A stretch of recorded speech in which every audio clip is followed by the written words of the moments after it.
نحمده ونصلی علی رسوله الکریم اما بعد فاعوذ باللہ من الشیطان الرجیم بسم اللہ الرحمن الرحیم قال الامام حجۃ الاسلام الشاہ ولی اللہ الدہلوی باب فن آداب المعاش۔ یہ اس مبحث کا تیسرا باب ہے اور اس باب سے ارتفاق اول کے بعد دوسرے اور تیسرے ارتفاقات کا سلسلہ شروع ہو رہا ہے۔ پچھلے ہفتے ہم نے یہ پڑھا تھا کہ ارتفاقات میں پہلے بنیادی ارتفاق میں 11 اساسی امور ما فی الضمیر کے اظہار سے لے کر سوسائٹی کا نظم و نسق چلانے کے لیے ایک طے شدہ قانون اور ضابطے کی ضرورت تک،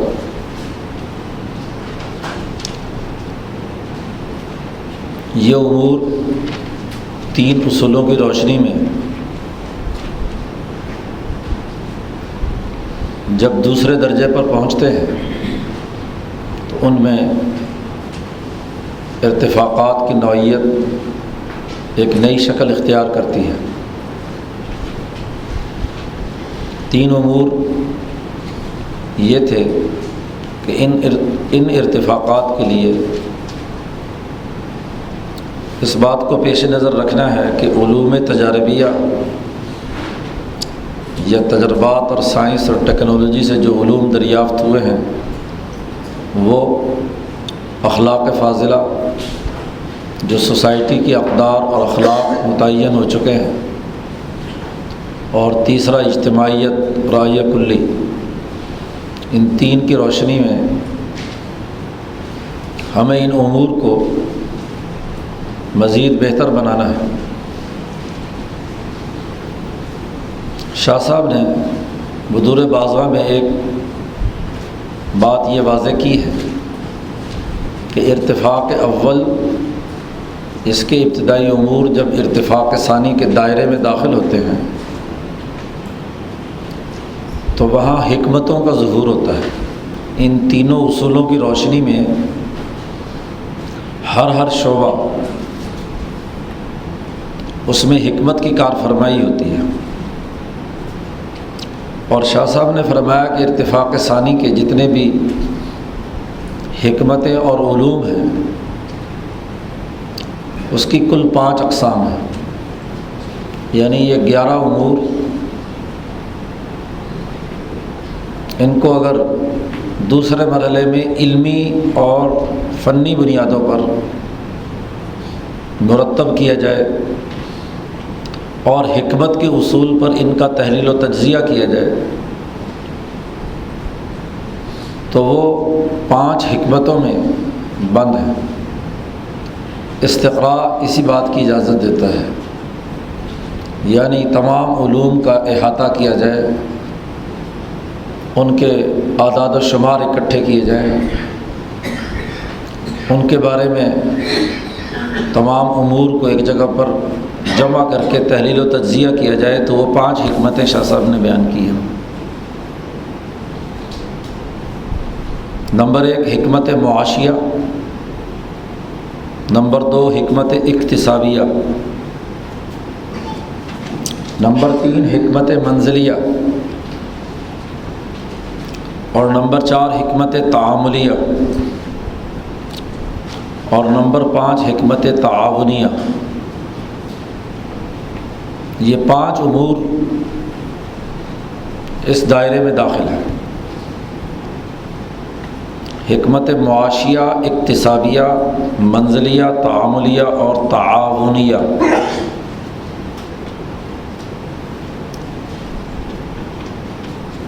پانچ حکمتیں ہیں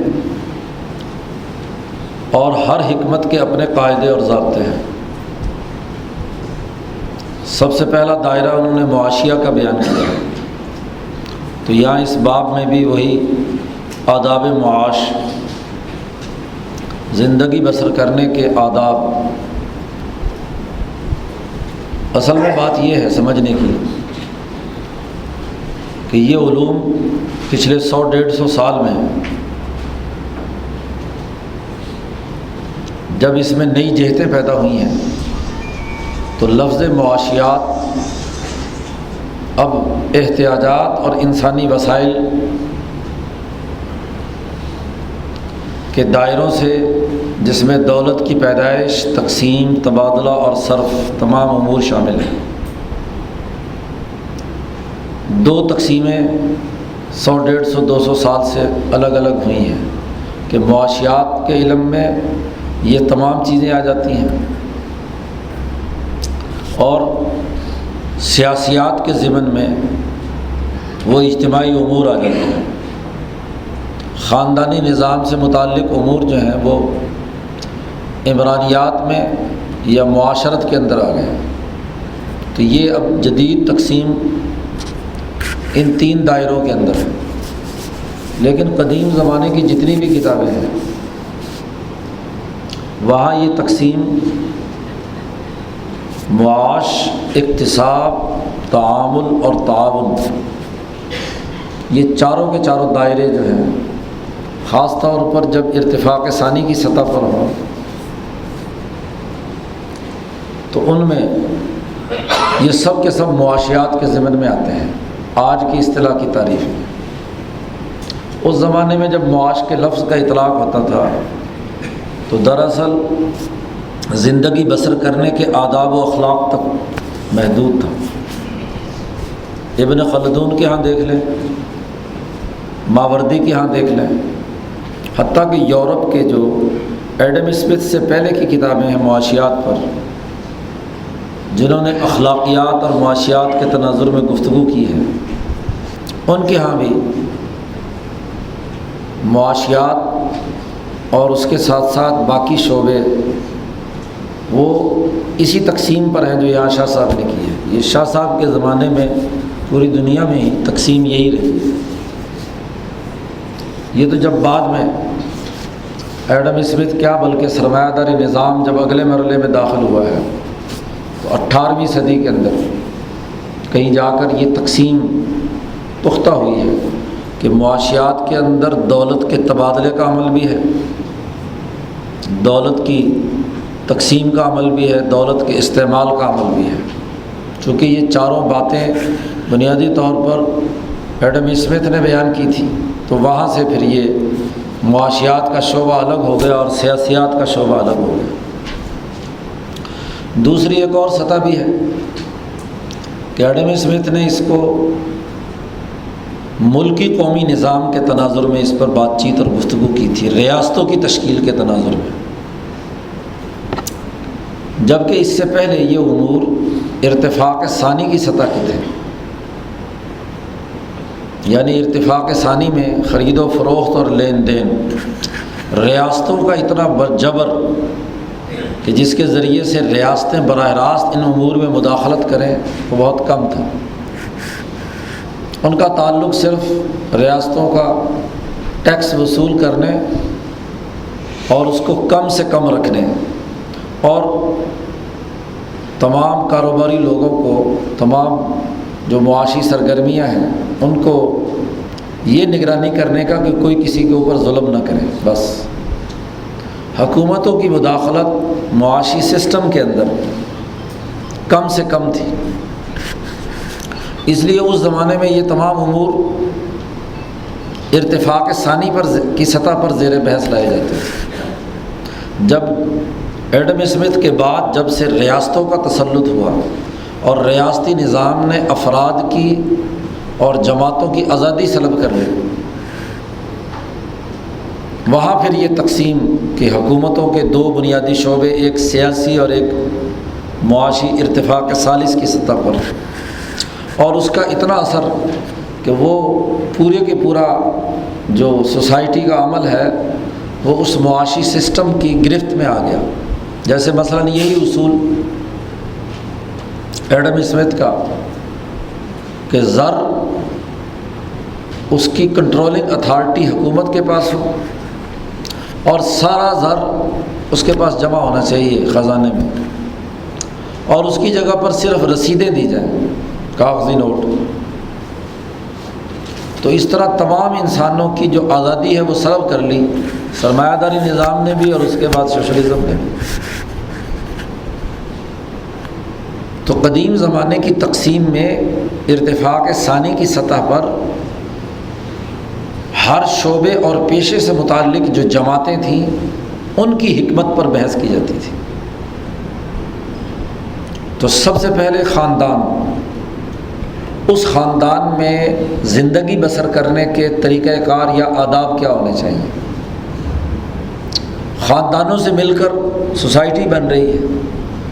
تو گویا کہ معاشرت زندگی بسر کرنے کا جو معاشرتی نظام ہے اس میں لوگوں کے آداب اور طریقہ کار کیا ہو، یہ حکمت معاشیہ کی ذیل میں زیر بحث لایا جاتا تھا۔ گویا کہ یہ ایک جماعت ہو گئی۔ دوسرا پہلو کہ وہ لوگ جو پیشہ ورانہ خدمات سر انجام دیتے ہیں، تو پیشہ ور لوگوں کی الگ سے ایک اجتماعیت یا جماعت بن گئی کہ پیشے کیا ہونے چاہیے اور ان پیشوں کے اصول اور ضابطے اور اس کی حکمت اور طریقہ کار کیا ہونا چاہیے۔ تو چونکہ وہ ایک الگ جماعت ہے اس لیے اس کے لیے حکمت اکتسابیہ یعنی جو کسب اور پیشے سے متعلق مہارتیں اور صلاحیتیں ہیں، چیزوں میں افادیت پیدا کرنے کا عمل ہے، خواہ وہ پیشہ زراعت سے تعلق رکھتا ہو، اس دور کی دستکاری یا صنعت سے تعلق رکھتا ہو یا تجارت سے تعلق رکھتا ہو۔ اصل میں تو اس کا صنعت سے، دستکاری سے اور کاشتکاری سے اس کا تعلق تھا، تو یہ حکمت اکتسابیہ ہو گئی۔ پھر ارتفاق ثانی ہی کی سطح پہ مرد اور عورت کے خاندانی اور نکاح اور اس سے متعلق جو مسائل ہیں، یہ بھی ایک جماعت ہے گویا کہ ہر گھر ایک اجتماعیت قائم کیے ہوئے ہے۔ اس کو حکمت منزلیہ کہا گیا کہ یہ دوسرے سطح کی، ارتفاق ثانی کی سطح کی ایک اجتماعیت ہے، ایک سمجھ لیجئے کہ انجمن ہے، ایک جماعت۔ اسی طریقے سے ایک حکمت تعاملیہ کہ لین دین، تجارت سے متعلق ایک الگ تاجروں کی جماعت ہو گئی۔ چیزوں کی پیدائش کے شعبوں سے وابستہ لوگ حکمت اکتسابیہ سے تعلق رکھتے ہیں، اور جو حکمت تعاملیہ ہے اس میں زیر بحث آتی ہے وہ امور جس میں ایک دوسرے کے معاملات،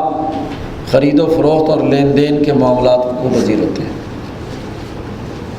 یہ ایک اجتماعیت ہے۔ پھر خاندانی نظام میں بلکہ ارتفاق ثانی کی سطح پر خاندانوں کے ساتھ یا افراد کے ساتھ کوئی تعاون باہمی کا کام کرتے ہیں تو اسے حکمت تعاونیہ کہا گیا کہ کسی ایگریمنٹ، کسی معاملے، کسی معاہدے کے تحت خاندانوں کے درمیان کوئی تعاون باہمی کا عمل ہوا ہے، خواہ وہ تعاون کسی عوض کے بدلے میں ہے یا وہ تعاون ہبہ اور ایک دوسرے کی ویسے ہی ضرورت پوری کرنے کے لیے، تو اس کے قوانین اور ضابطے کیا ہیں، اس کی حکمت کیا ہے۔ تو سمجھنا یہ چاہیے کہ ارتفاق ثانی کی سطح وہ ہے جہاں سوسائٹی میں ارتقاء ہو کر جماعتیں بنتی ہیں، افراد کی چھوٹی چھوٹی اجتماعیتیں بنتی ہیں۔ وہ اجتماعیتیں کاشتکاروں کی ہوں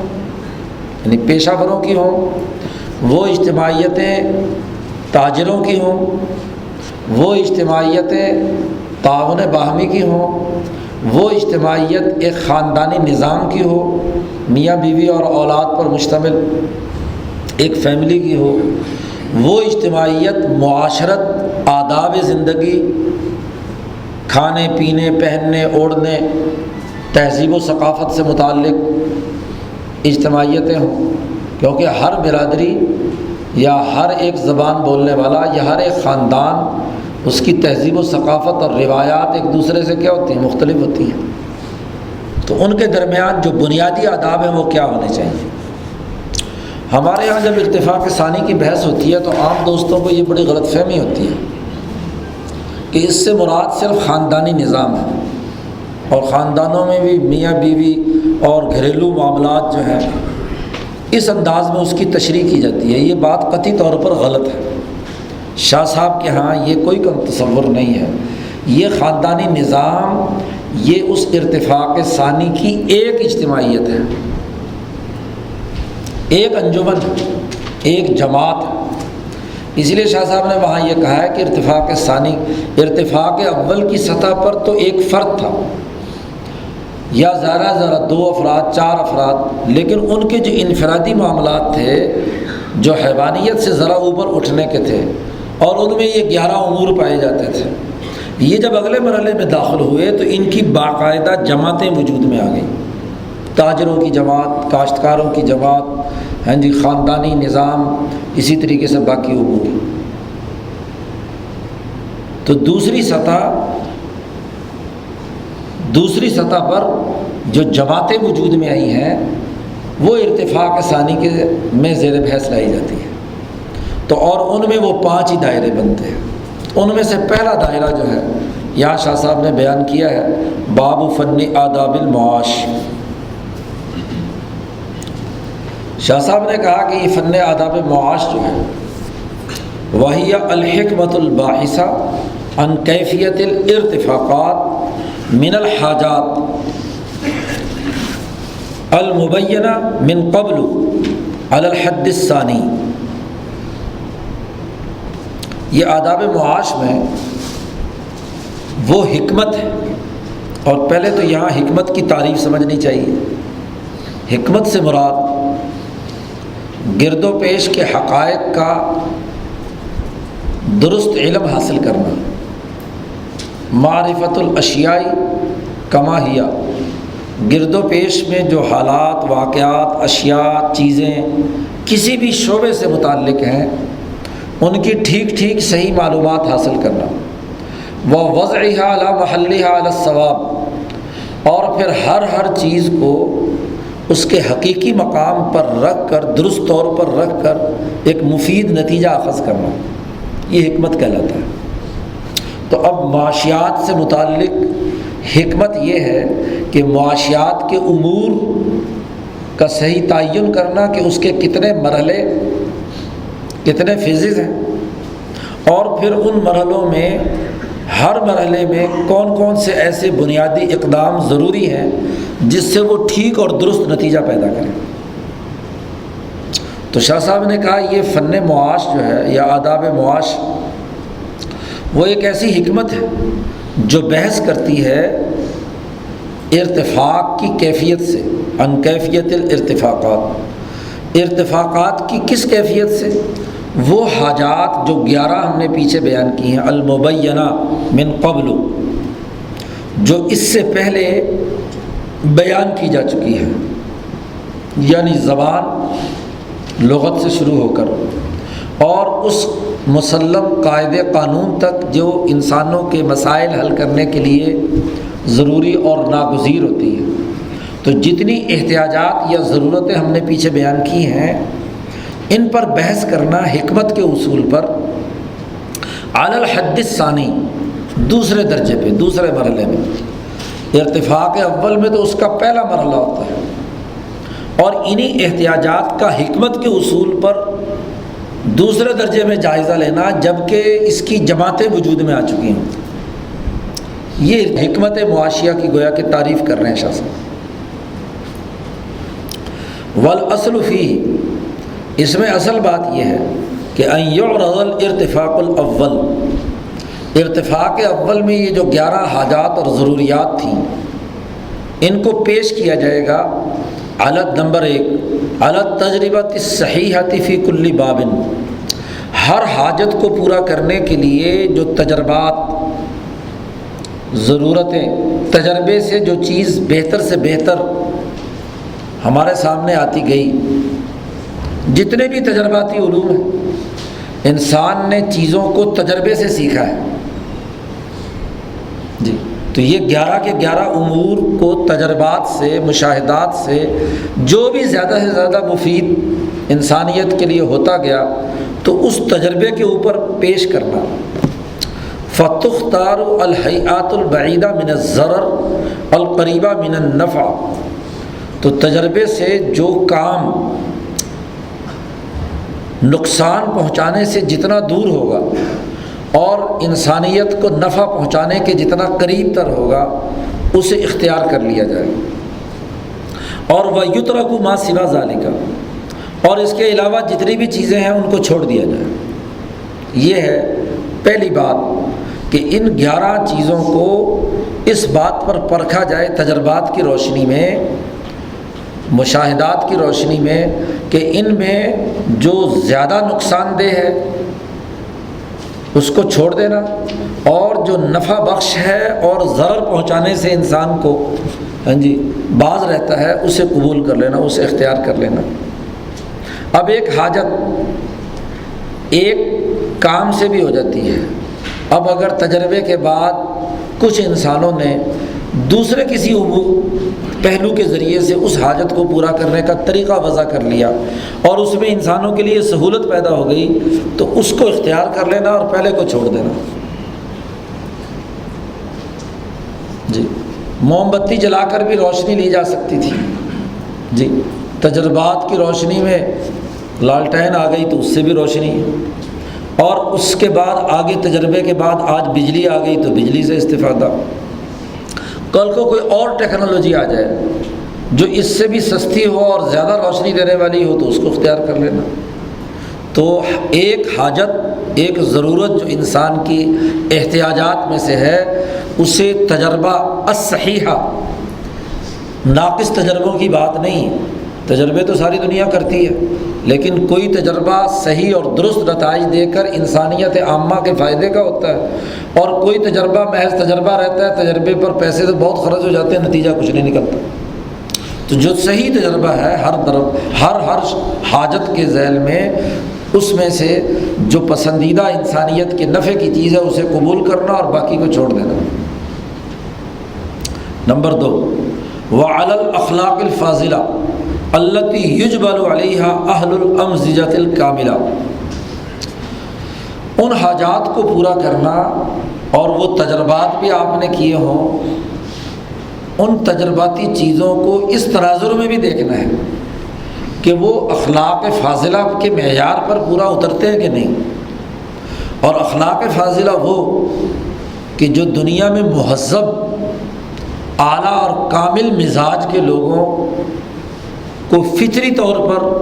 وہ اخلاق عطا کیے گئے ہیں، بغیر تفریق، رنگ، نسل، مذہب۔ جو مہذب معاشرے اور ان میں جو اعلیٰ اور عمدہ مزاج کے حامل لوگ ہیں، وہ ان اخلاق و اقدار کو سوسائٹی کی اجتماعیت کے لیے ناگزیر سمجھتے ہیں، تو ان اخلاق پر بھی پیش کیا جائے کہ تجربے سے ایک سہولت تو آ گئی، لیکن کیا سہولت یہ انسانی اقدار جو دنیا بھر میں متفق علیہ ہے اس کے مطابق ہے، یا وہ کوئی ایسی پست ہے کہ جس سے اخلاق و اقدار کا خون ہوتا ہو۔ یہ اخلاق و اقدار بھی شاہ صاحب نے البدور البازغہ میں متعین کیے ہیں کہ اب تک کی انسانی تاریخ نے جو تمام انسانوں کے ہر مذہب کے اندر اخلاق و اقدار پائے جاتے ہیں، شاہ صاحب نے اس کا تذکرہ کرتے ہوئے کہا کہ وہ بنیادی طور پر وہ 7 اخلاق اور اقدار ہیں جس پر دنیا بھر کے تمام مذاہب اور تمام فلسفیوں اور تمام انسانی معاشروں کے مصلحین کے پیش نظر رہے ہیں۔ سب سے پہلا خلق، الحکمہ، حکمت کے اصول پر چیزوں کو پرکھنا، اور حکمت کی تعریف ہمارے سامنے آ چکی ہے کہ چیزوں کا درست تناظر میں جائزہ لینا کہ قرار واقعی وہ چیز کیا ہے، صرف پروپیگنڈے یا خوشنمائی کی بنیاد پر نہیں، سنی سنائی بات پر نہیں، واقعتاً تجربے کی روشنی میں پتہ چلے کہ چیز اصل میں کیا ہے، حکمت، اور پھر اس کو درست ایسی ترتیب سے قائم کرنا کہ جس سے سوسائٹی کے لیے مفید سے مفید نتیجہ اخذ کیا جا سکے۔ نمبر 1 حکمت۔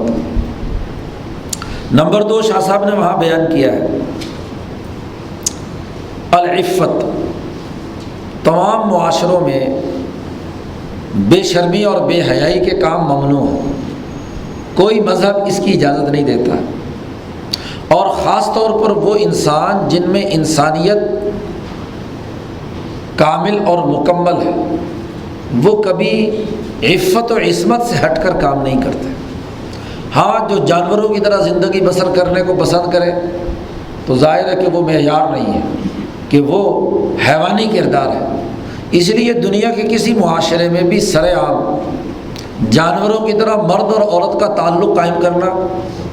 یہ الگ بات ہے کہ عفت کے درجے مختلف ہوں گے، لیکن یہ عفت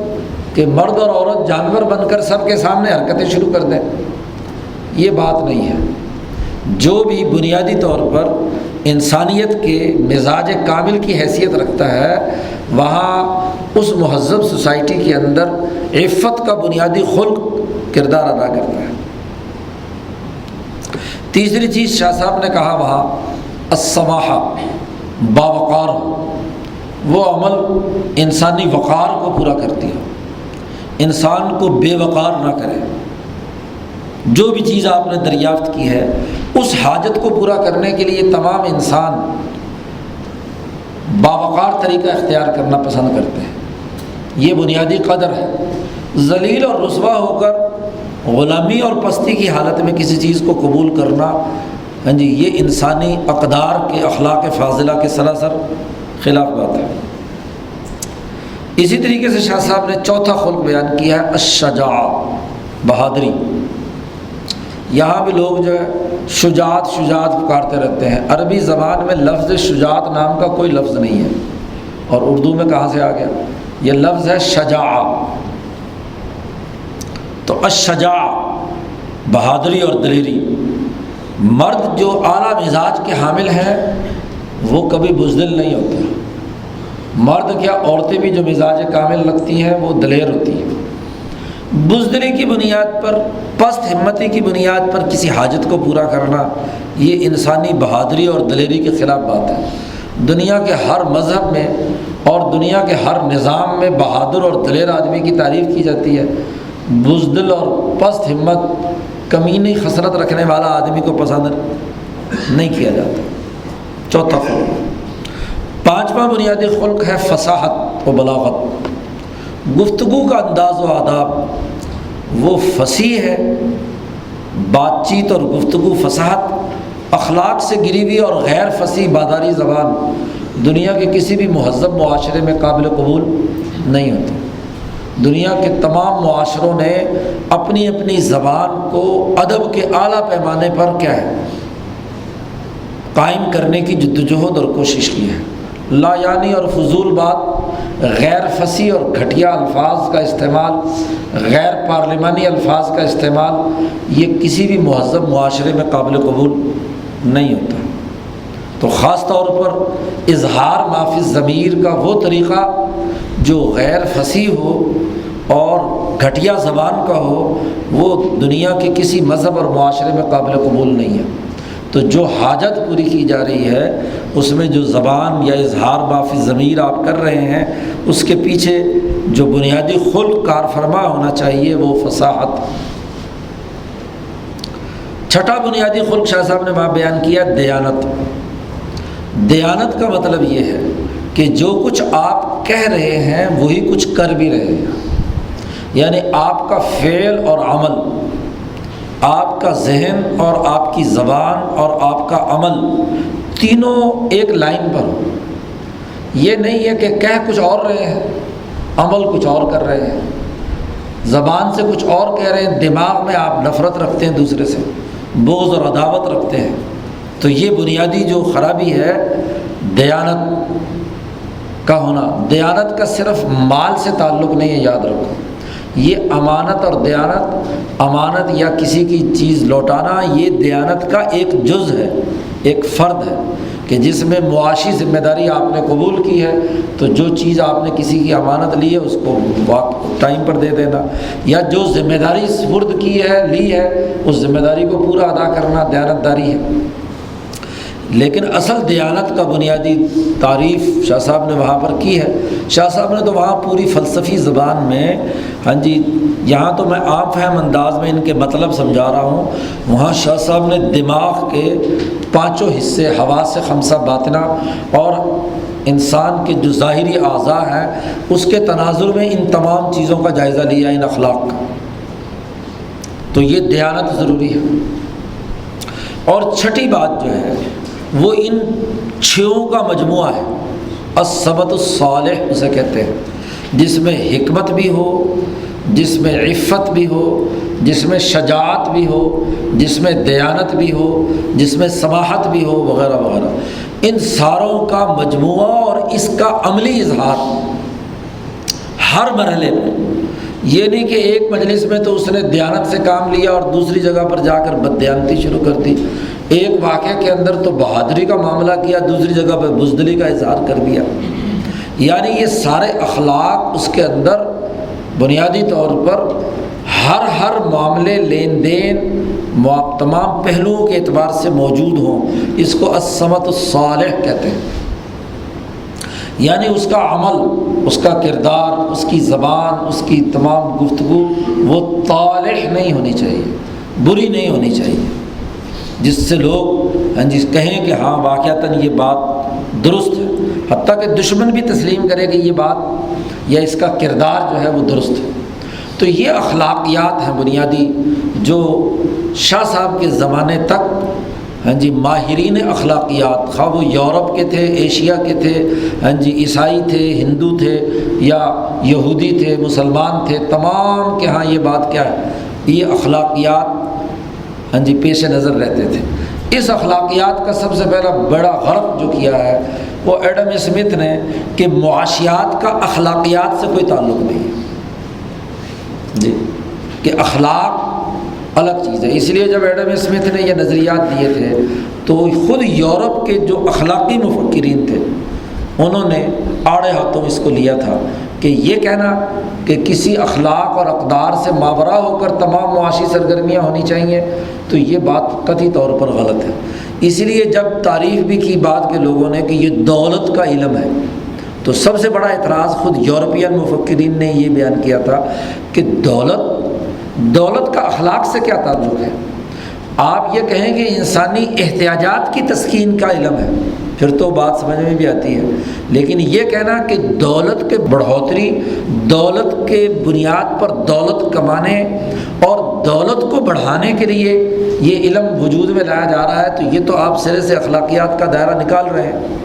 دولت تو انسان کے لیے ہے، نہ کہ انسان دولت کے لیے۔ یہ خود یورپین مفکرین نے ایڈم اسمتھ پر کڑی تنقید کی تھی جب اس نے اخلاقیات کو معاشیات کے دائرے سے نکال دیا۔ تو شاہ صاحب نے کہا کہ اخلاقیات، یہ جو ہم موضوع بار بار پڑھتے ہیں یا بیان کرتے ہیں، اخلاقیات اور معاشیات کا باہمی ربط، تو معاشیات کے لیے لازمی اور ضروری ہے وہ اخلاقیات جو تمام انسانوں میں مہذب ہیں۔ آپ دیکھیے کہ وہ تو 4 اخلاق جو انسانیت کے ہم بنیادی پڑھتے ہیں، وہ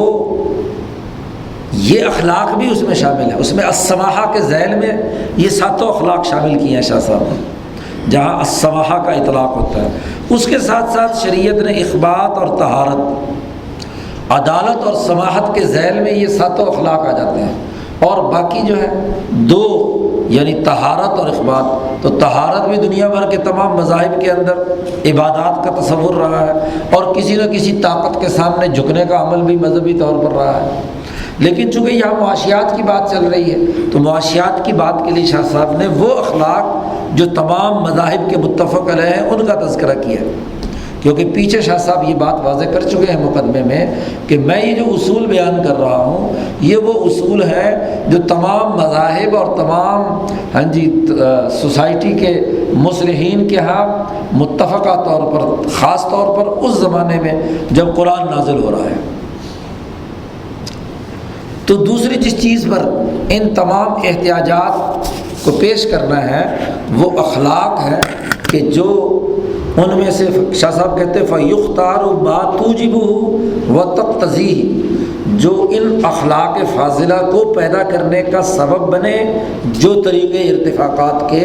انہیں تو قبول کیا جائے گا، اور جو ان اخلاق فاضلہ کی توہین و تذلیل کریں یا اخلاقیات سے ہٹ کر ہوں تو انہیں چھوڑ دیا جائے گا۔ یُتْرَکُ مَا سِوَى ذَلِکَ۔ اور تیسری بات، ان تمام ارتفاقات کو دوسری سطح پر ارتفاق ثانی کی سطح پر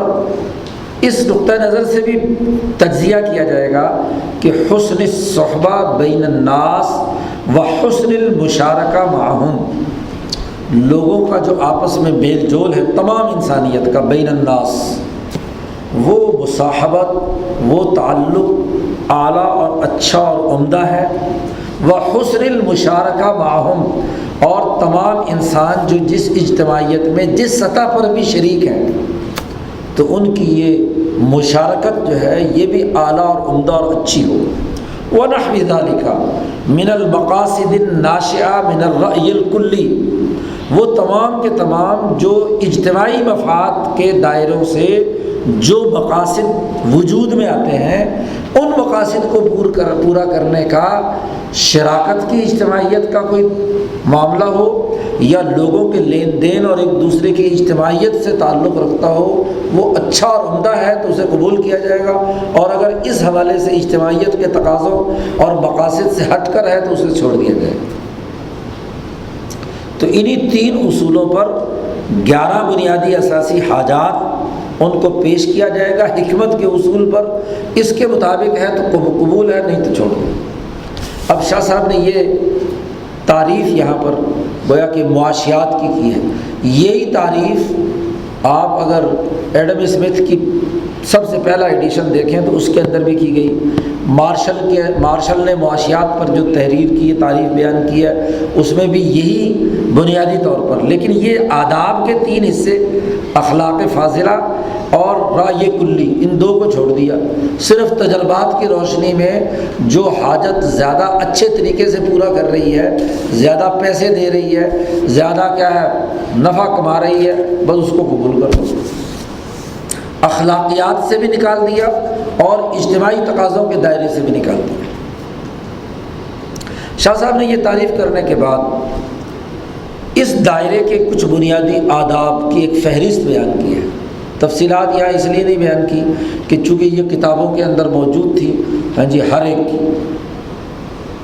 علم نجوم کی بنیاد پر جو ان 3 اصولوں کی روشنی میں اپنے احتیاجات بناتے تھے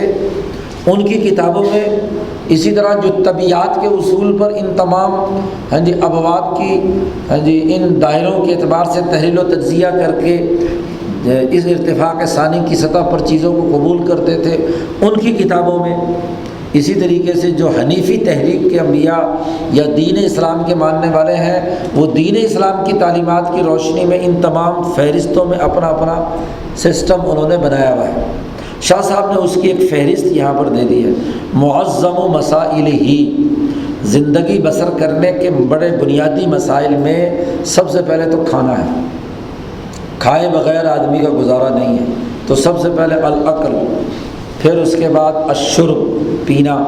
پھر چلنے کے آداب اور طریقہ کار، آپ چلنے کے اصول کیا ہوں، سڑک پر چلنا ہے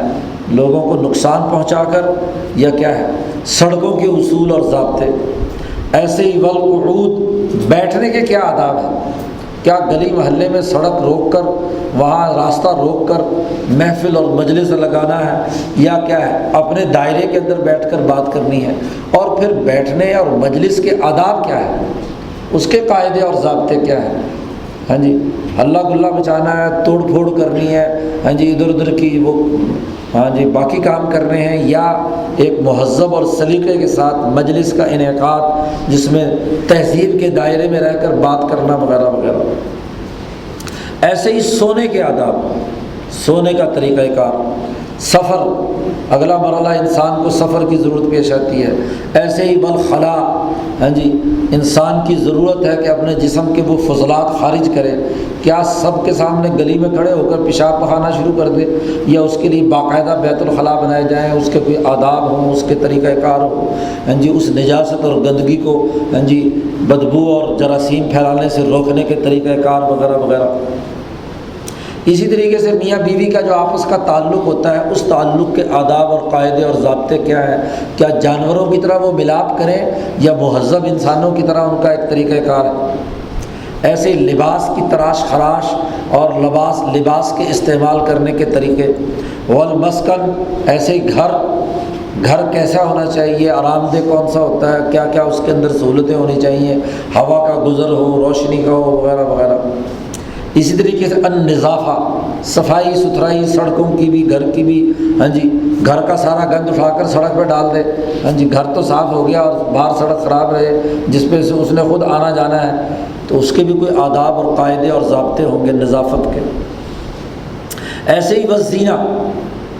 ہر انسان باوقار ہونے کے لیے، ہاں جی، باوقار لباس زیب تن کرتا ہے، زیب و زینت کا کیا طریقہ ہو، مردوں کا، عورتوں کا، وغیرہ وغیرہ۔ اسی طریقے سے مراجعۃ الکلام،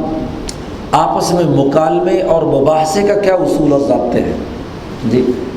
مراجعۃ الکلام، آپ نے کوئی سوال کیا ہے تو سوال کا بنیادی ادب اور طریقہ کار کیا ہے، اور جواب کس دائرے کے اندر دینا چاہیے۔ پھر اگر کوئی مکالمہ اور مباحثہ ہو رہا ہے تو دوسرے کی رسپیکٹ کرتے ہوئے کیسے آپ بات چیت اور گفتگو کریں گے، تو یہ بھی ایک شعبہ ہے۔ اسی طریقے سے والتمسک بالادویۃ والرقیٰ فی العاہات، کوئی تکلیف اور بیماری آ جائے تو علاج معالجے سے متعلق جو امور ہے، تو ظاہر ہے کہ اس کا تعلق بھی انسانی احتیاجات کی تسکین سے ہے، تو بہتر سے خوب تر مرض کی صحیح تشخیص اور ادویات کا صحیح علاج کرنے کے جو حکماء اور میڈیکل سائنسز نے یہ طب نے طریقے اختیار کیے ہیں اس کے مطابق۔ ایسے ہی وتقدمت المعرفۃ فی الحوادث والمجمعات، اس لیے مستقبل بینی، مستقبل میں کون کون سے حوادث آ سکتے ہیں، سوسائٹی میں سیلاب آ سکتا ہے، یا بارشوں سے کوئی نقصان ہو سکتا ہے، یا گرمی آ رہی ہے تو لو چلنے سے نقصان ہو سکتا ہے، ایسے ہی کوئی اجتماعی امور، کوئی قدرتی آفات، ان سے نمٹنے کے لیے کیا طریقہ کار اور کس طریقے سے کام کرنا چاہیے۔ ایسے ہی والولائم، دعوتیں کرتے ہیں جن میں ولیمہ بھی ایک، ہمارے ہاں ولیمہ تو ایک مخصوص شادی کے لیے ہے، ولائم کا لفظ جو ہے وہ ہر طرح کی دعوتوں کے، تو دعوتوں کے کیا آداب ہیں، دعوتوں میں کیا طریقہ کار، ہاں جی، میزبان کیا کرے، ہاں جی، مہمان کن کن آداب اور روایات کا لحاظ رکھیں، وغیرہ وغیرہ۔ عند عروض فرح، جب بھی انسان کو خوشی آتی ہے تو دنیا بھر کے ہر مہذب معاشرے میں، ہر مذہب کے اندر خوشی کے اس موقع پہ کوئی نہ کوئی دعوت کا اہتمام ہوتا ہے، چاہے بچہ پیدا ہو یا نکاح کی تقریب کا ولیمہ ہو یا عید کا موقع ہو، وغیرہ وغیرہ۔ وقدوم مسافر، کسی مسافر مہمان آ گیا، ہاں جی، مسافر آ گیا تو اس کے ساتھ کیا رویہ ہونا چاہیے، وغیرہ۔ یا اسی طریقے سے کوئی ماتم ہو گیا، کسی مصیبت میں کوئی فوت ہو گیا، وغیرہ وغیرہ، اس کے آداب کیا ہے۔ عیادت المرضى، مریضوں کی عیادت کے آداب کیا ہیں۔ پھر کھانے سے شروع ہوا ہے اور آخری بات شاہ صاحب نے بیان کی دفن الموتى، مردہ ایک آدمی، ظاہر ہے کہ ہر سوسائٹی میں لوگ مرتے ہیں، تو مرنے والے کا عزت و احترام کا کیا طریقہ ہے کہ کس طریقے سے اسے دفن کیا جائے عزت و احترام کے ساتھ، وغیرہ وغیرہ۔ یہ وہ بنیادی ایک فہرست شاہ صاحب نے بیان کی ہے جو انسانی ضروریات اور احتیاجات سے تعلق رکھتی تھی۔ شاہ صاحب نے ایک اصول بیان کیا کہ فَإِنَّهُ أَجْمَعُ مَنْ يُعْتَدُّ بِهِ مِنْ أَهْلِ الْأَمْزِجَةِ الصَّحِيحَةِ سُكَّانُ الْبُلْدَانِ الْمَعْمُورَةِ۔ اب شاہ صاحب نے ان فہرست سے متعلق جو بنیادی اساسی امور ہر مذہب میں، ہر قوم میں، ہر انسانی سوسائٹی میں پائے جاتے ہیں، ان کے جو اجتماعی امور ہیں وہ یہاں شاہ صاحب نے بیان کیے ہیں۔ شاہ صاحب کہتے ہیں جو دنیا کے آباد اور مہذب شہر اور علاقے ہیں، ان میں جو صحیح مزاج والے، معتدل مزاج والے درست لوگ موجود ہیں، اور ان تمام کا اجماع ہو چکا ہے، ان کا ان بات پر اتفاق ہے کہ نمبر 1، اللہ یؤکل الطعام الخبیث، دنیا کے کسی معاشرے میں بدبودار کھانا نہیں کھایا جاتا، اس پر تمام لوگوں کا کیا ہے، اتفاق۔ کل میت حتف انفی، ہاں جی، جو مردار خود مر جائے اور بدبو چھوڑ جائے، دنیا کے کسی مذہب اور معاشرے میں وہ جانور نہیں کھایا جاتا، یا کھانا پینا جو خراب ہو جائے، بدبودار ہو جائے تو صحت کے لیے نقصان دہ ہونے کی وجہ سے کوئی نہیں قبول کرتا۔ ایسے ہی والمتعفن، جس کے اندر تعفن پیدا ہو گیا، بدبو آ گئی۔ ایسے ہی وہ جانور جو مزاج کے اعتبار سے حیوانیت کے ایسے درجے پہ ہیں کہ انسانی مزاج سے بہت دور، ان جانوروں کو ذبح کر کے کھانے کا یا ان کو ویسے ہی ہڑپ کر جانے کا مہذب معاشروں میں کوئی تصور نہیں۔ ہمیشہ اطباء نے، حکماء نے، میڈیکل سائنسز نے جانوروں کے بارے میں، ان کے گوشت کے بارے میں تحقیق و تفتیش کر کے وہ گوشت جو زود ہضم ہو، جلدی جسم کا حصہ بن جائے، ان جانوروں کو اپنی عادت بنایا ہے۔ پرندے کا گوشت ہے، بکرا ہے، وغیرہ وغیرہ ہے۔ اور یہ جو ایسے غلیظ قسم کے جانور، خنزیر اینڈ کمپنی، یہ کبھی کسی مہذب معاشرے میں کبھی بھی قابل استعمال نہیں رہے۔ وانتظام الاخلاق، اور جن جانوروں کے اخلاق بھی اچھے ہیں، کچھ جانور بے حیا قسم کے ہیں، بد اخلاق قسم کے ہیں، تو ان سے کوئی بھی دنیا کا مہذب معاشرہ ان کو جو دیہاتی اور پسماندہ علاقے جہاں رہے ہیں وہاں کتے بلی ہر چیز کھانے کا رواج، تو وہ ان کی تو بات نہیں ہو رہی۔ بات جو اس زمانے کے تمام مہذب معاشرے تھے ان کے اندر ایسا کوئی رواج نہیں تھا۔ اور یہ بھی دراصل ان معاشروں میں ہوا کہ جو غربت کی انتہا پر تھے اور کوئی چیز نہیں ملی تو چلو انہوں نے ہر چیز جو بھی جانور ملا کھا لیا۔ ایسے ہی تمام دنیا کے انسانوں کا اس بات پر اتفاق ہے کہ کھانا برتنوں میں ڈال کر کھاتے ہیں، یہ نہیں کہ سارے منہ کے ساتھ پوری دیگ کو چمٹ جائے، چاٹنے لگ جائے، ایسا نہیں ہے۔ یستحبون ان یوضع الطعام فی الاوانی، برتنوں میں ہو اور وہ باقاعدہ دسترخوان پر رکھا جائے۔ توضع ہی علی السفر، سفرہ دسترخوان کو کہتے ہیں، تو دسترخوان پر رکھ کر باقاعدہ وقار کے ساتھ اور بڑے تہذیب کے دائرے کے اندر کھانا کھایا جائے۔ یہ نہ ہو کہ ایسے طریقے سے جیسے جانور کھاتے ہیں، کوئی کھرلی میں کھانا ڈال دو تو سارے چرنے لگ جائیں، ایسا نہیں۔ تمام مہذب معاشرے پیالی میں الگ برتن لے کر اس کے اندر کھانا کھاتے ہیں، یہ نہیں ہے کہ وہ جناب والا جانوروں کی طرح کھائیں۔ ایسے ہی کھانے کے وقت دنیا کی ہر سوسائٹی اور مہذب معاشرے میں یہ ہے کہ ہاتھ منہ دھوئیں، اپنے آپ کو صاف ستھرا کریں۔ کھانے کے وقت اپنا جو غصے کی کیفیت ہے، لالچ اور حرص کی کیفیت ہے، اس کو قبول نہ کریں۔ ٹھہر ٹھہر کر لقمہ چبا چبا کر صحیح طریقے سے طیش میں آئے بغیر آدمی کھانا کھائے، اطمینان سے کھائے۔ اور ایسا طریقہ نہیں ہونا چاہیے کہ جو کھانے میں ساتھ شریک ہیں ان کے دل میں کوئی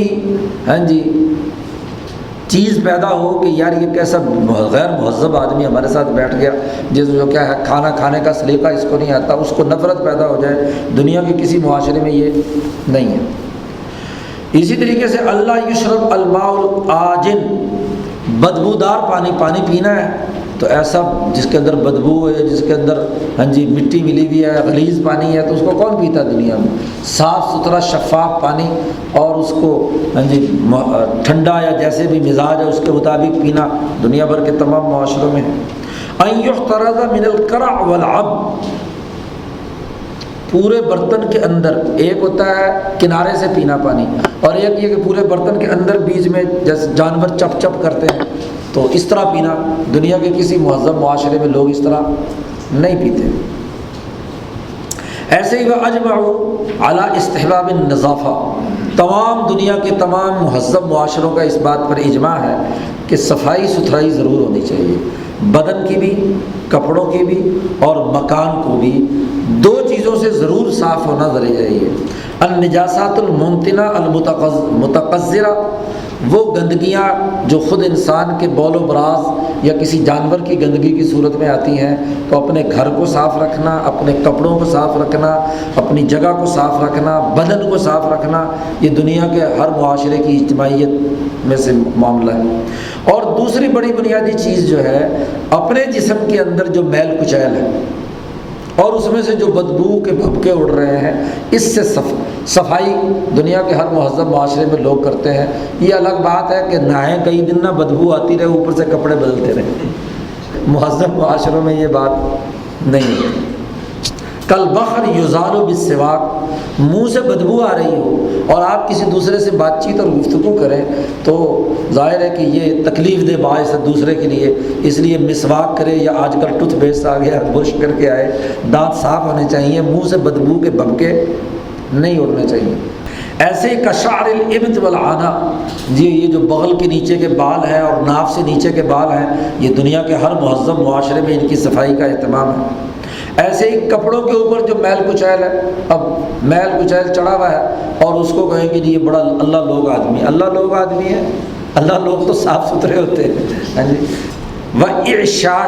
اعشی شاب البیت، اور گھر کو ہر روزانہ صاف کرنا، تنکے ونکے یہ وہ جو چیزیں جالے والے ان کی صفائی کرنا روزانہ،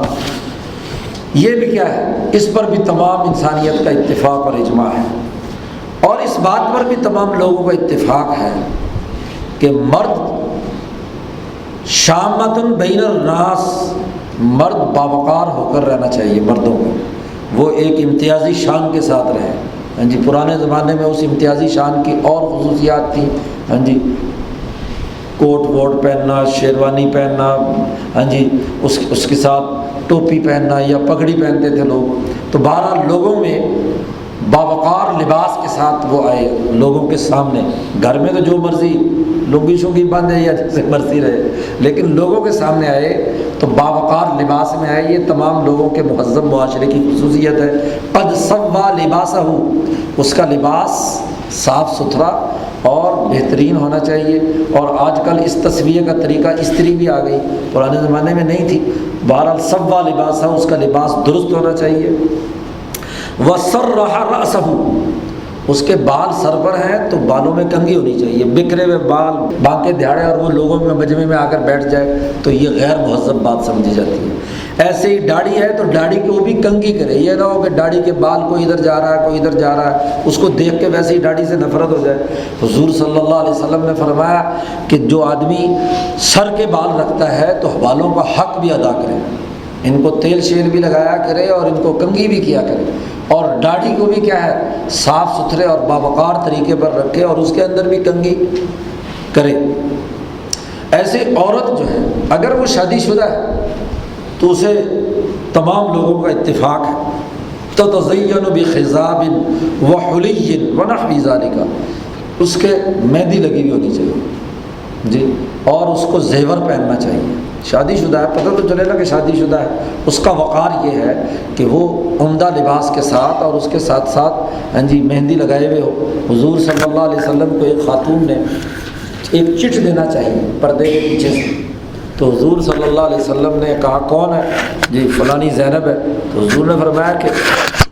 مجھے نہیں پتا کہ یہ ہاتھ مرد کا ہے یا عورت کا ہے، تمہارے ہاتھ میں مہندی تو لگی بھی نہیں ہے۔ تو بھائی اس کی خوبصورتی ہاں جی وہ کیا ہے، اس کی تزئین و آرائش وہ ہے کہ جو اس سے تعلق رکھتی ہے۔ تتزین بخضاب وحلی ونحو ذلک۔ ایسے ہی اس بات پر بھی تمام لوگوں کا اتفاق ہے کہ ننگا رہنا بہت ہی عیب کی بات ہے، اور لباس پہننا یہ زیب و زینت اور خوبصورتی کی بات ہے۔ وظہور السوءتین عار، اور بالکل الف ننگا رہنا یہ سب سے زیادہ بدتر بد اخلاقی کی بات ہے۔ اور وَأَتَمَّ اللِّبَاسِ مَا سَتَرَ عَامَّةُ الْبَدَنِ، کامل لباس وہ ہے جو انسان کے ہاں جی اوپر سے لے کر نیچے تک پورا جسم اس نے ڈھانپا ہوا، لباس وہ ہے۔ وَكَانَ سَاتِرَ الْعَوْرَةِ غَيْرَ سَاتِرِ الْبَدَنِ، اور کم از کم اس کی جو اصل ہاں جی جو لوگوں کے سامنے ظاہر نہیں ہونی چاہیے شرمگاہ، اس کی حفاظت کے لیے تو ضرور یعنی اس نے پہنا ہوا لباس۔ وَعَلَىٰ تَقْدِمَةِ الْمَعْرِفَةِ بِشَيْءٍ مِّنَ الْأَشْيَاءِ، اسی طرح اس بات پر بھی تمام مہذب معاشروں کا اتفاق ہے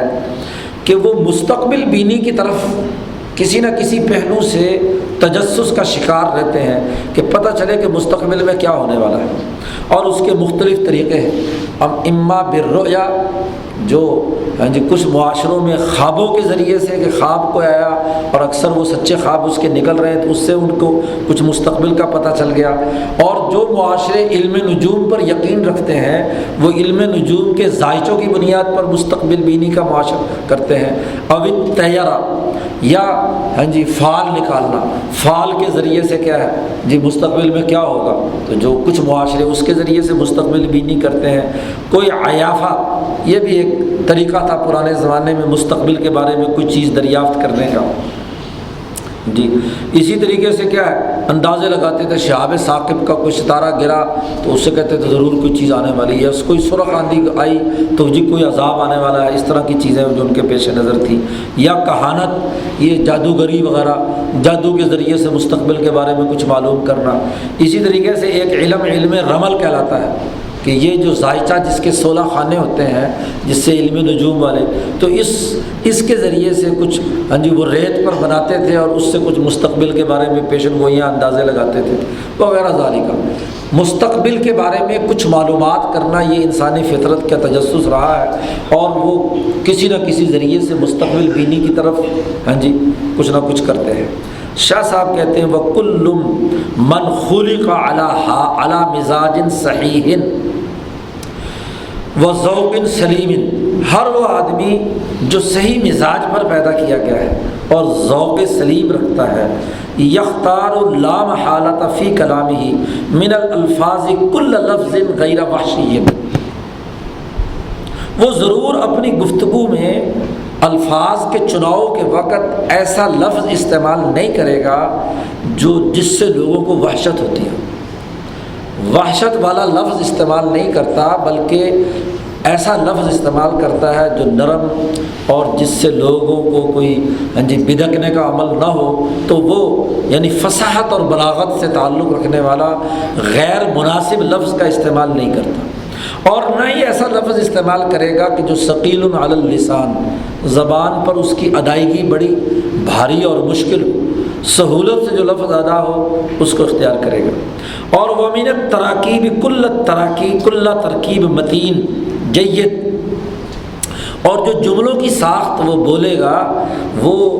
جملہ جو ہے وہ بڑا متین اور جید، یعنی مہذب اور عمدہ،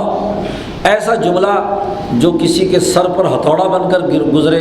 جیسے یہ آج کل ہمارے سیاستدان استعمال کرتے ہیں، تو ایسا جملہ غیر مہذب شمار ہوتا ہے سوسائٹی میں۔ وَمِنَ الْأَسَالِيبِ، اور اس کا انداز بیان کرنے کا یہ ہو کُلَّ أُسْلُوبٍ يَمِيلُ إِلَيْهِ السَّمْعُ، جب وہ گفتگو کر رہا ہو، بات چیت کر رہا ہو، تو لوگ کان لگا کر سنیں کہ ہاں جی کوئی تقریر ہو رہی ہے، کوئی گفتگو ہو رہی ہے، کوئی عمدہ بات ہو رہی ہے، تو یمیل الیہ السمع، نہ صرف کان لگا کر سنیں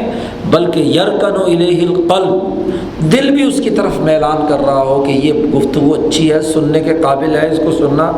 چاہیے۔ ایسا آدمی جو ہوتا ہے ہوا میزان الفصاحہ، وہ فصاحت کا معیار ہوتا ہے،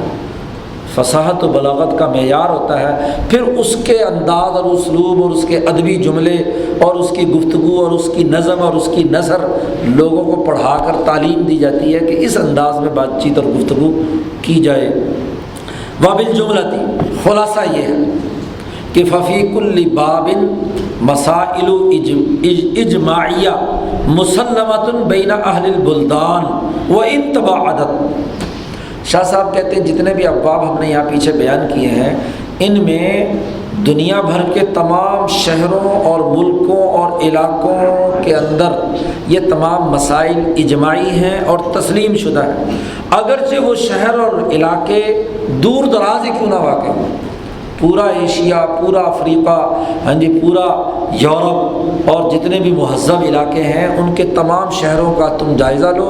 شاہ صاحب کہتے ہیں خواہ وہ کتنے ہی دور کیوں نہ ہوں اور کتنے ہی ان کے اندر مذاہب اور اس کے حوالے سے اختلافات ہوں، لیکن ان ابواب پر تمام لوگوں کا اتفاق ہے، یہ اجماعی مسائل ہیں۔ والناس بعدها، شاہ صاحب اگلا ایک بڑا اہم اصول بیان کر رہے ہیں کہ جب یہ اجماعی مسائل متفقہ ہیں کل انسانیت کے، تو اس کے بعد ان میں سے ہر شعبے کے ذیلی اور ضمنی آداب کے قاعدے ان کے درمیان مختلف ہو سکتے ہیں، مختلف ہیں، بلکہ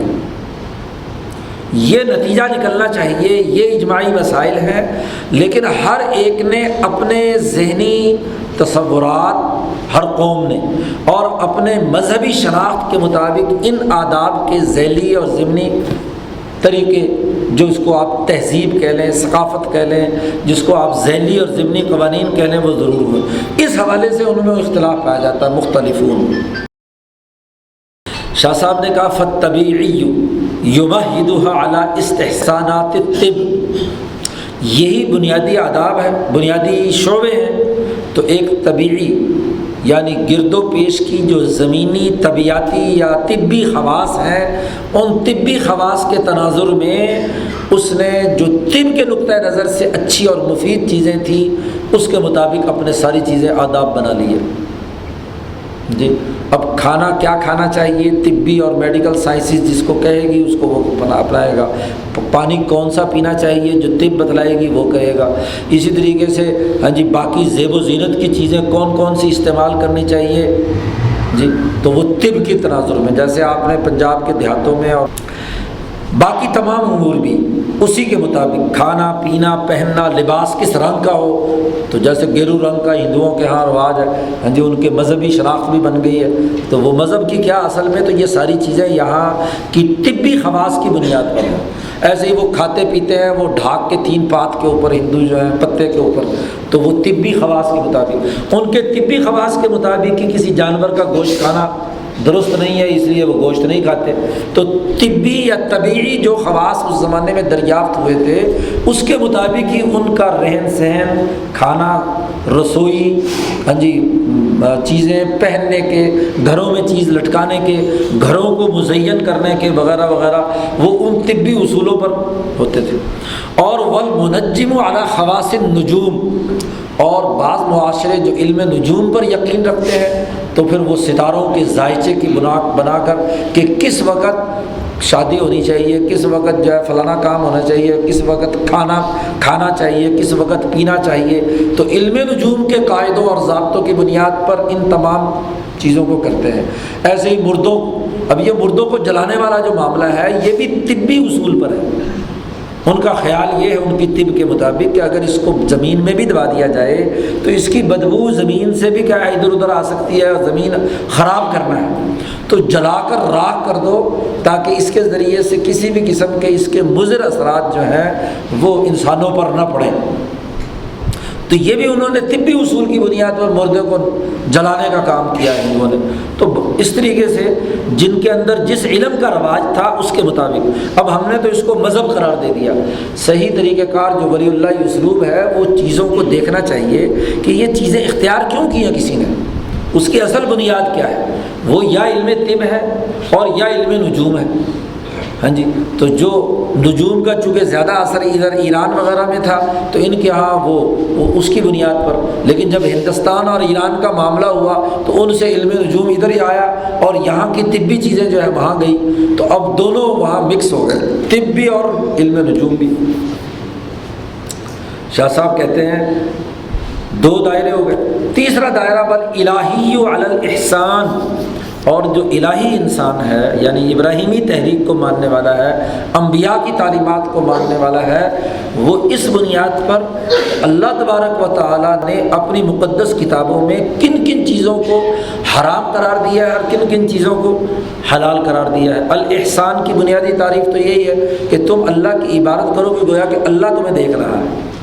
اور یا تم اللہ کو دیکھ رہے ہو، تو گویا کہ اللہ کے حکم کے مطابق کہ یہ جانور ذبیحہ کھانا ممنوع ہے اور یہ کھانا جائز ہے، یہ لباس پہننا چاہیے اور اتنا لباس ضروری ہے وغیرہ وغیرہ۔ تو جو حنیفی تحریک سے تعلق رکھنے والے الہی انسان ہیں وہ ان تمام آداب کو کھانے پینے پہننے، خاص طور پر جو نبی اکرم صلی اللہ علیہ وسلم نے بیان کیا اس کے مطابق، چونکہ ان تمام شعبوں میں آپ صلی اللہ علیہ وسلم نے بھی ایک طریقہ کار وضع کیا ہے، تو نجومی اپنے طریقے پر، طبیعی اپنے طریقے پر، اور جو الہی ہے وہ اپنے طریقے پر اس کے آداب بیان کرتا ہے۔ شاہ صاحب کہتے ہیں قد تجد کما تجدھا فی کتبہم مفصلۃ، نجومیوں کی کتابوں میں نجومیوں کے یہ آداب اور طبیعت اور مادیت والوں کے ان کے اپنے آداب، اور جو الہی ہیں ان کے اپنے آداب۔ غزالی کی کتاب اٹھا کر دیکھ لو، یا کیمیائے سعادت اٹھا کر دیکھ لو، یا پرانے صوفیہ کے جہاں جو کھانے پینے اور پہننے کے سونے کے آداب ہیں اس کو دیکھ لو، یا حضور صلی اللہ علیہ وسلم کی جو دعائیں احادیث وغیرہ میں ہیں ان کو دیکھ لو۔ کہتے ہیں بہرحال لکل قوم زی و آداب یتمیزون بہا، اسی بنیاد پر ہر قوم کی کچھ ظاہری شناخت، لباس کی وضع خطا اور آداب پیدا ہو گئے جو ایک دوسرے سے مختلف ہیں. جس کو تہذیب و ثقافت ہم کہتے ہیں، یہ تہذیب و ثقافت دراصل انہی اثرات کا مجموعہ ہے جو معاشرے جس دور میں جس بنیادی علم سے متاثر ہوئے، اس علم کی بنیاد پر انہوں نے اپنے آداب و ضوابط اور قاعدے اور تہذیب و ثقافت کی شناخت پیدا کر لی. یوجبھا اختلاف الامزجۃ والعادات، اور اسی سے ان کے مزاجوں اور ان کی عادات کا اختلاف بھی معلوم ہوتا ہے. جس علاقے میں جس طرح کے مزاج کے لوگ ہوتے ہیں، یعنی جس طرح کی جبلت ان کی ہوتی ہے، بہیمیت عالیہ ہے، شدیدہ صفیقہ ہے، تو ان کا بہیمیت سے متعلق رویے اور ہوں گے، اور جن کی بہیمیت ضعیفہ ہے ان کے آداب اور قاعدے ضابطے جو اور ہوں گے، اور اسی طریقے سے جن کی ملکیت عالیہ ہے یا ملکیت سافلہ ہے اس کے مطابق ہوگی. ان میں تسالو ہے تو اور انداز ہوگا، ان کے اندر تجاذب ہے تو اور انداز ہوگا. تو اس طرح قوموں اور نسلوں کی شناختیں بن گئی. تو اس طریقے، لیکن بنیادی اصول جو انسانیت کے ہیں وہ مسلم ہے، وہ تمام معاشروں کے اندر ایک ہے. یہاں تک شاہ صاحب نے یہ حکمت معاشیہ بیان کر دی کہ معاش یعنی زندگی بسر کرنے کے یہ مسلمہ آداب ہیں، اور ان آداب کو ہر ایک نے ان تین اصولوں کی روشنی میں، یعنی ان کے پاس علم طب تھا یا علم طبیعات تھا، فزکس کیمسٹری کا علم تھا، یا علم نجوم تھا، یا علم الہی تھا، اس کے تناظر میں انہوں نے ان تینوں چیزوں کو سامنے رکھا کہ اس علم کے مطابق اخلاق فاضلہ کون سے ہیں، اس علم کے تجربات کیا ہیں، اور اس علم کے ماننے والوں کی اجتماعیت کے مفاد کا کون سا کام ہے. تو اس کے تناظر میں انہوں نے اپنا سسٹم بنا لیے. تو وہ تین زیادہ سے زیادہ تین دائرے کے وہ سسٹم رہے، یا علم نجوم سے متاثر ہو کر، یا طبیعت سے متاثر ہو کر، یا علم الہی سے متاثر ہو کر، انبیاء علیہ السلام کی تعلیمات. تو یہ بنیادی اساسی اصول شاہ صاحب نے یہاں فن معاش سے متعلق کر دیے. اگلا باب جو ہے وہ حکمت منزلیہ سے متعلق ہے، اور میرا خیال یہ کہ لمبا ہے، اگلی دفعہ پڑھیں. اللہ